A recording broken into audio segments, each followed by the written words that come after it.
Graças e paz, irmãos. Amém. Gostaria que os irmãos abrissem sua Bíblia em Atos 6, do 27 ao 35. Aqueles que acharam, pedir para se colocar em pé, com reverência ao nosso Deus.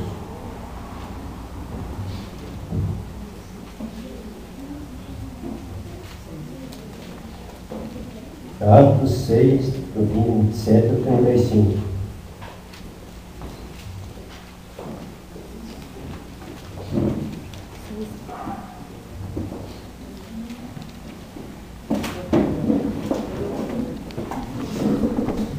Amém?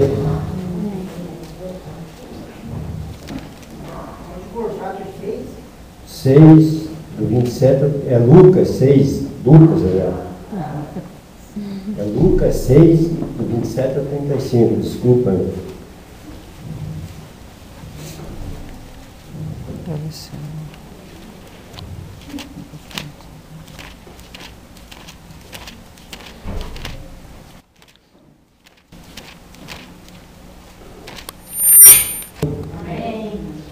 Mas a vós que ouves, digo, amai vossos inimigos, fazei bem aos que vos aborrecem, bendizei os que vos maldizem, e orai pelos que vos caluniam. Ao que te ferir numa face, oferece-lhe também a outra. E ao que te houver tirado a capa, nem a túnica recuses, e dá a qualquer que te pedir. E ao que te tomar o que é teu, não lhe tornes a pedir. E como vós queres que os homens vos façam, da mesma maneira fazei-vos também. E se amardes os que vos amam, que recompensa tereis? Também os pecadores amam os que os amam. E se fizerdes bem aos que vos fazem, que recompensa tereis? Também os pecadores fazem o mesmo. E se emprestardes àqueles a quem esperais tomar e receber, que compensa tereis? Também os pecadores emprestam os pecadores para tomar e receber outro tanto. Amai-vos os vossos inimigos, fazei bem, emprestai sem nada esperardes. Será grande o vosso galardão. E sereis filhos do Altíssimo, porque é benigno até com os ingratos e maus. Bem, irmãos, eu trouxe hoje para passar para vocês 5 armas que o cristão tem que conhecer e saber manusear para poder vencer as tentações que o Satanás impõe a cada momento a nossa caminhada. Então o cristão tem que aprender, tem que conhecer e aprender a manusear essas armas. Quando Cristo ia partir para junto ao Pai, ele falou aos apóstolos que ele não ia deixar desamparado. Eu vou deixar um Consolador, e deixou para nós o Espírito Santo. Só que junto, ele deixou para nós uma infinidade de armas para nós vencer Satanás. Só que nós não conhecemos essas armas. Muitas vezes passamos por dificuldade, temos que pedir auxílio ao pastor, aos irmãos para orarem para nós. A partir da hora que você fica conhecendo as armas que Deus te deixou, você sozinho você vence o demônio. Então a primeira arma que o cristão tem que conhecer é o amor. Hoje a pastora pregou de manhã lá para nós, né, a respeito do amor. E o que nós vimos agora aqui é tudo a respeito do amor. Se você tem amor, você tem que demonstrar. O cristão verdadeiro, se está convertido, tem que demonstrar esse amor. Só que o amor do cristão, ele não pode confundir com a afeição. O amor cristão é um amor sobrenatural. Ele é aquele que é demonstrado somente pelo poder do Espírito Santo. É direcionado aos que não é amado. É aquele que não merece ser amado. Você tem que amar aquele que talvez não gosta de você, aquele vizinho que talvez está indiferente com você, às vezes nem sequer te cumprimenta. É esse que você tem que procurar amar. Né? Empresta e não pede nada em retorno. oferece a outra face, anda a segunda milha, é generoso com os próprios inimigos, trata os outros como gostaria de ser tratado. As pessoas do mundo não podem resistir um poder de fogo desse, irmãos. A segunda arma do cristão, tudo nós temos que conhecer e saber usar ela, que é a oração, irmãos. Nós não sabemos orar. Eu, quando vim para a casa de Deus, para a igreja, eu queria trazer minha família, tem algum aqui, né? Para ter paz na casa, para ter saúde, para ter um emprego melhor. Isso aí tudo Deus já prometeu para nós. Eu tinha que trazer minha família aqui, orar para Deus e dizer para ela: eu trouxe meu filho aqui para a honra e glória do Senhor, não para ganhar benefício, para trocar com Deus por benefício. Então nós temos que orar diferente. A oração é uma arma poderosa, irmão. Ela pode mover Deus a fazer coisas que não faria de outra maneira. Está em Efésios 6,18, Tiago 4,2. Ela pode alcançar as pessoas através de Deus, pode mudar o destino das nações. O homem não pode estar mais perto da onipotência do que quando está orando em nome do Senhor Jesus. O mundo cria leis, né? Tem países que não pode pregar, não pode falar a palavra de Deus. Mas não há como impedir a oração. A oração de intercessão, irmãos, é uma arma secreta do reino secreto. Os cristãos primitivos sabiam disso. E mesmo recusando-se a curvar-se perante César, oravam por ele. É notável que Paulo e Pedro exortassem os seus leitores a orar e honrar as pessoas que estavam perseguindo eles. Cadeia, que batia, que surrava, além de honrar aquelas pessoas, eles oravam por eles, irmão.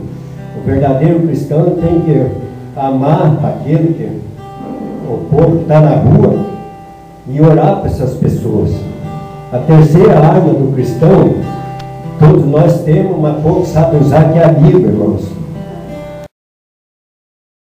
Estou na igreja, eu estou orando todos os dias, pedindo a Deus que me dê sabedoria e inteligência. Então Ele está me ensinando dia a dia, cada dia mais, a palavra de Deus. Então a Bíblia, ela é uma arma poderosa como nenhuma outra. É a espada do Espírito, irmãos. Ela é viva, ela é poderosa. É mais penetrante do que qualquer espada de aço. Está em Hebreus 4,12. Ela pode iluminar um coração mais escurecido. Ela pode fazer com que o mais ímpio reconheça seus pecados.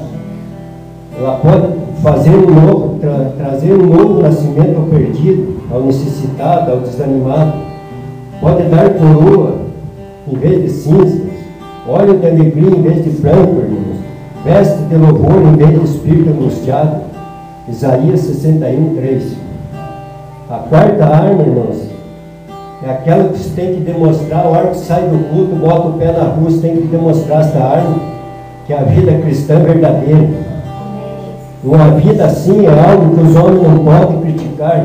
Atos 4:14. Uma coisa é ler a verdade em um livro, um tratado, mas uma coisa completamente diferente é ver a verdade encarnada em uma vida humana, irmãos. Os incrédulos, aquele povo do mundo, eles não gostam quando se dá um testemunho de Deus, quando se está falando a palavra de Deus para eles, mas eles não vão te esquecer à medida que você conversa com eles. A quinta arma, a mais poderosa de todas, que é a fé, irmãos. Aquela que nós temos que manusear de minuto a minuto, todos os dias. Nós temos que buscar fortalecer na fé. A fé é a mais poderosa das armas. A fé é uma arma que vence o mundo. 1 João 5,4. Torna visível o invisível, o futuro e o presente. Ela se alimenta das dificuldades, irmãos, que não é impedida pela impossibilidade. Se você tem fé, acredita nesse Deus, não tem nada que te bata. O demônio jamais vai trazer tentações que você não consiga vencer. Ela vence batalha, derruba reinos, preserva os crentes de leões, do fogo. Ela pode mover montanhas, secar o mar, dar vida aos mortos, irmão. As armas de Cristo são armas espirituais. As armas do mundo são como de brinquedo em relação às armas de Cristo. Só que para isso, irmãos, tem que estar preparado espiritualmente. Mateus 26:40. Eu escolhi esse versículo 26:40, porque uma vez, né, Jesus, precisando dos discípulos, somente uma vez pediu auxílio espiritual, eles dormiram. Então, assim como nós muitas vezes estamos dormindo, irmão. Daí eu pergunto a mim, a vocês, quais são nossos limites espirituais? Até onde vai a nossa fé? De que tamanho é a nossa capacidade de orar? Temos procurado crescer, nos desenvolver, no vigiar e jejuar? Nós precisamos jejuar, irmãos. Nós precisamos vigiar a nossa conduta.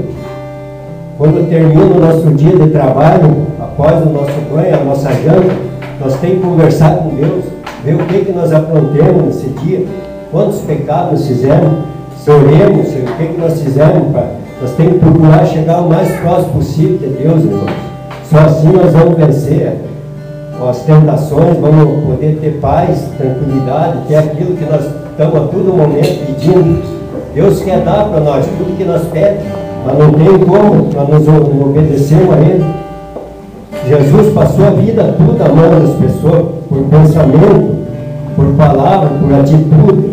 Ele se entregou à missão de forma plena, uma única vez, sentindo a aproximação da morte, precisou de suporte dos seus discípulos, pediu isso, porém eles fracassaram, eles dormiram. Cada cristão precisa desenvolver sua capacidade pessoal de orar, de vigiar. Isso requer preparo, irmãos, disciplina, treinamento contínuo. Precisamos investir no esforço e no tempo. Se nós não preparamos como convém, nós fracassamos. Jesus está alertando a não cometermos o mesmo erro. Ele abandonou a família para se entregar à missão, e ao precisar de auxílio, suporte espiritual, não teve.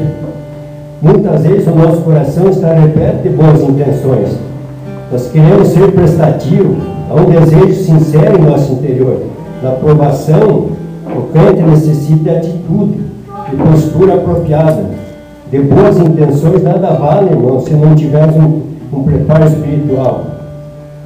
Resistência e capacitação. As aprovações virão, e a cada um de nós terá que enfrentar sozinho. Nada, absolutamente nada, poderá substituir o nosso preparo espiritual. Se nós relaxamos, agindo de forma insensata, perdemos a batalha, irmão. Conclusão: hoje é tempo de preparação sistemática na fé, irmãos, na oração, no jejum. Precisamos estar alerta, exatos e aptos, em vez de adormecidos. Só seremos vencedores se nós estivermos comprometidos e preparados. E eu busquei mais um versículo na Bíblia, em Josué 1:8. Não te apartes da tua boca o livro da lei, que é este livro aqui.